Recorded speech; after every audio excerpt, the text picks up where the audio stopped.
अक्सर एक सवाल पूछा जाता है कि नेहा, गुस्से में हम इतना चिल्लाते क्यों हैं? Why do we shout in anger? कभी सोचा है आपने?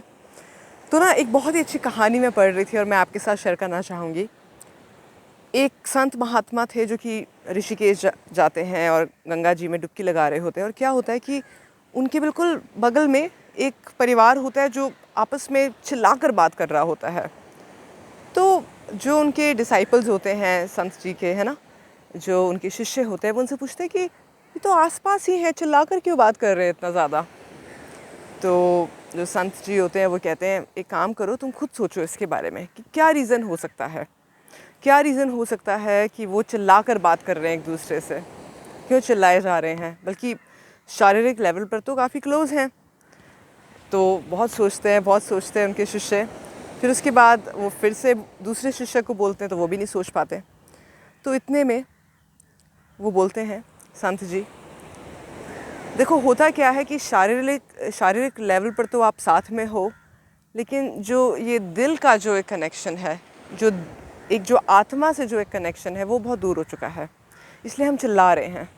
हम क्यों चिल्लाते हैं? आप खुद सोचिए, हम यूजुअली क्यों चिल्ला कर किससे बात करते हैं? क्योंकि कोई दूर है ना। तो वो जो दिल के लेवल पर जब हमारे अंदर दूरी आ जाती है, मोहब्बत नहीं रहती है, प्यार नहीं रहता है, टकरार होने लग जाती है, उसी को गुस्सा कहते हैं। तो इस गुस्से को कैसे दूर करा जाए? ये जो एक मोहब्बत है, इसमें ये जो प्यार है, इसमें ये टकरार आ गई है, जिसकी वजह से आप खुद सोचो, जब किसी को बहुत प्यार होता है, मोहब्बत होती है, नया नया प्यार होता है, तो कैसे बात करते हैं?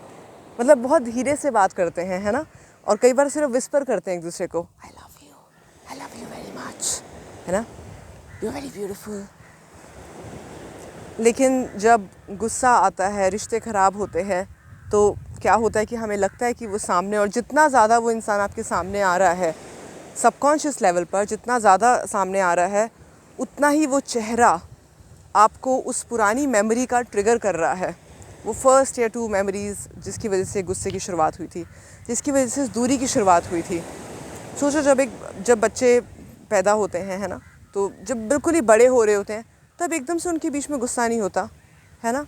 कुछ सिचुएशंस ऐसी क्रिएट होनी शुरू होती है, भाई बहन के सिचुएशन में, हस्बैंड वाइफ की सिचुएशन में, और वो दूरियां आने शुरू हो जाती हैं। वो जो दूरियां हैं ना, वो यहाँ से होती हैं, दिल से होती हैं। और जो वो दिल से दूरियां आनी शुरू होती है, तो चाहे कितना भी, मतलब कई बार तो ऐसा होता है कि जब आप मतलब कितना भी आप करीब रह रहे हो, लेकिन अगर बहुत ज़्यादा नफ़रत है एक दूसरे के लिए, तो कहीं ना कहीं वो जो दूरियां हैं वो इतनी ज़्यादा हो जाती हैं कि आप बात ही करना बंद कर देते हो, क्योंकि गुस्से से भी वो दूसरा इंसान समझता नहीं है। मेरी कोई जानकार है जिनसे मैंने बहुत टाइम पहले क्वेश्चन करा था कि भाई आप ऐसे ही क्यों बात करते हो, इतने गुस्से में ही क्यों बात करते हो?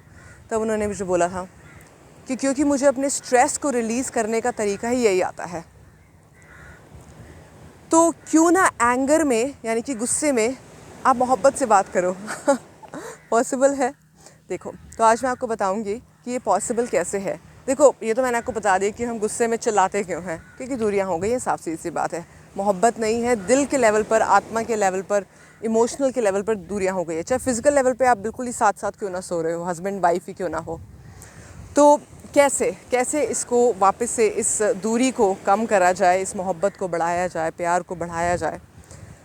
तो जो भी आप शब्द यूज़ कर रहे हो, इसको हम मेटाफर बोलते हैं NLP की लैंग्वेज में और कम्युनिकेशन की लैंग्वेज में। अब तो इतने साल हो चुके हैं मुझे, मेटाफर हम इतना ज़्यादा यूज़ करते हैं। जैसे मेटाफर का मतलब होता है कि जब भी हम किसी चीज़ को किसी दूसरी चीज़ से कंपेयर करें, है ना, जब भी हम किसी चीज़ को दूसरी चीज़ से कंपेयर करें, तो फॉर एग्ज़ाम्पल आपकी रिश्तों में अगर बहुत ज़्यादा टकरार है, बहुत ज़्यादा अनबन हो रखी है, तो आप ना ये देखिए कि आप रिश्तों का मीनिंग क्या देते हैं, इन जनरल भी, और स्पेसिफिक एक पर्टिकुलर रिश्ते का।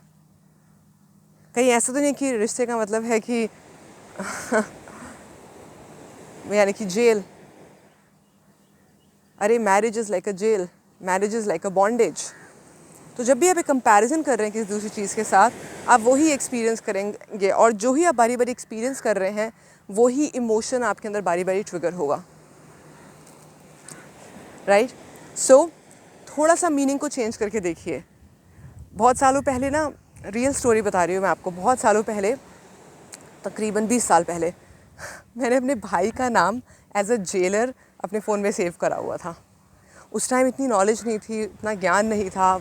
तो जब आप ऐसे करते हो तो नेचुरल सी बात है, जो आप फील करते हो, जो आप देखते हो, वही आपके सामने बारी बारी रिपीट होता है। तो मुझ पर बड़ी सारी बंदिशें थी जब मैं बड़ी हो रही थी एज अ फ़ीमेल, राइट। और बहुत सारी चीज़ें बोली गई थी कि ये नहीं करना, ऐसे नहीं करना, वैसे नहीं करना।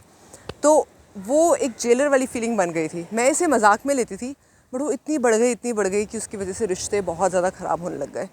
तो कभी कभार सिर्फ हमारी एक स्टेटमेंट इस दूरी को और ज़्यादा बढ़ा सकती है।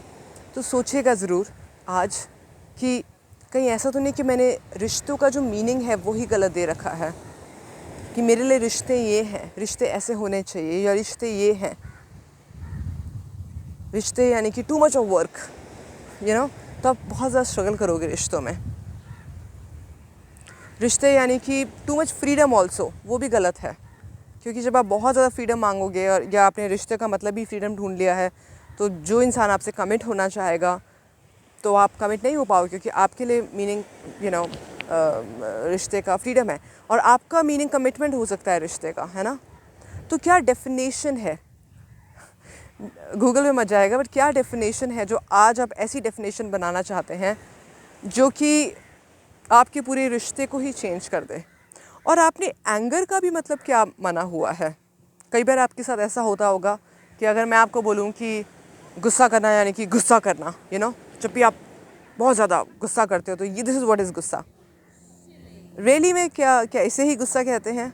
अलग अलग तरीके के गुस्से भी होते हैं। सोचिएगा ज़रूर, और अपने जो एंगर और अपनी जो रिश्ते की जो मीनिंग है, डेफिनेशन है, उसको चेंज करिएगा। आपकी शाउटिंग कम हो जाएगी और आपका जो प्यार है, मोहब्बत है, वो ऑटोमेटिकली बढ़ना शुरू हो जाएगा। ठीक है। और अगर आपको लगता है कि वीडियो हेल्पफुल थी तो प्लीज़ ज़रूर सब्सक्राइब करिएगा और लाइक करिएगा, शेयर भी करिएगा। Thank you so much. Bye.